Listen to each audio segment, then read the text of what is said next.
10% de agrotóxico. E o morango tem 63%. E o pepino tem 53%. E os hormônios são aplicados em gatos para eles crescerem mais rápido e para eles não contraírem doenças. Podemos falar também na consciência geral humana. E crescem em diferentes ritmos, mais desenvolvido no país norte, mas está nos países subdesenvolvidos. Desde a década de 70 vem desenvolvendo isso. E traz de uma consciência que estão tudo numa nave espacial.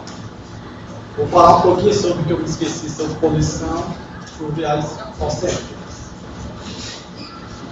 Todos os dias são jogadas toneladas e toneladas de lixos, como esgoto doméstico e indústria.